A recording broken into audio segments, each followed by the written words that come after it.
All right, so Ohio State wins a really, really frustrating game, honestly. Not what I really wanted to see at all. To be completely honest, I was watching the Georgia-Tennessee game at the end, so I really didn't watch the first quarter. But the second quarter, man, that was woof, that entire game. Julian Sain did okay. There was some, yet again, he shows his really high ceiling, but also he shows a lot of his inexperience. Goal line, yet again, a weakness for Ohio State. And I don't really think that's going to change. Bo Jackson looked amazing in this game. The few runs that I saw, holy crap, I believe he's a freshman too. And this very well, Ohio could just be a really good team for the MAC. They could definitely win the MAC again. But, I mean, it's too early in the season to really make those kind of predictions, especially with a lower classification conference like the MAC. But it's just, for Ohio State, I think we all kind of expected more out of that, especially in a night game and an environment that was probably going to be a step above the Grambling State environment. Definitely not above like the Texas environment, but it was just a really frustrating game. There was, the goal line stands that Ohio made. Ohio State's defense still has yet to allow a touchdown in the red zone, which is a great statistic. Especially since we just played Texas in week 1 and we didn't allow a touchdown in the red zone. That's fantastic. So the defense looks great. Safeties, that one big play yet again, coming out, I think it was like in the third quarter, like that one play touchdown. That was a little frustrating, but that's just a really good throw. Lorenzo Styles, I think, got injured in this game, so we'll see how he does. But you do have a bye. This is your bye week. And sorry for not doing halftime predictions or reactions either today.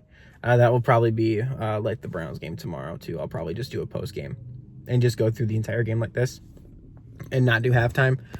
But I'm gonna try and do normally halftime and post game, but we'll see. Not really anything else to talk about. Kind of a boring game, honestly. Ohio State kind of dominated at the end. It was a weird game, and I think if you're going to have one of these games, you better make it now and not, a Penn State or the Washington game that's coming up next on the road for your first road game, which will be a really interesting test for Julian Sain. I know Washington hasn't looked that great from what I saw, but just not. I mean, we'll see what Julian Sain does, especially on the road in a hostile environment, especially, and then going to the West Coast, different time zones, all that kind of stuff. So we'll see what happens there. But you get to buy your first bye of the season and then the next one will become before the Penn State game. But this game was just frustrating. There's really nothing else to put on that. Let's look ahead at the Browns game this week. And we all know about, the move, the Art Modell kind of thing, and the Ravens to have, their first home game on the 30th anniversary, I believe it is, of the move to Baltimore, which really, really sucks for us. But I don't think, especially with what kind of trash Grant Delpit was talking earlier in the week, I think the Ravens kind of, they blow us out. They send a message, especially in Baltimore.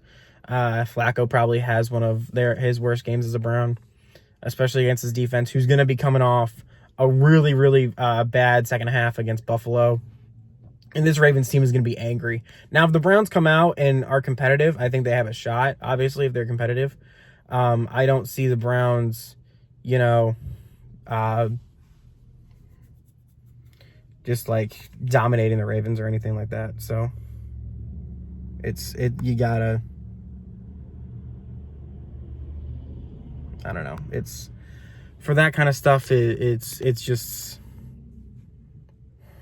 you got to just see what happens. I can't really make any predictions. Hopefully the Browns do win, but we'll see. OH.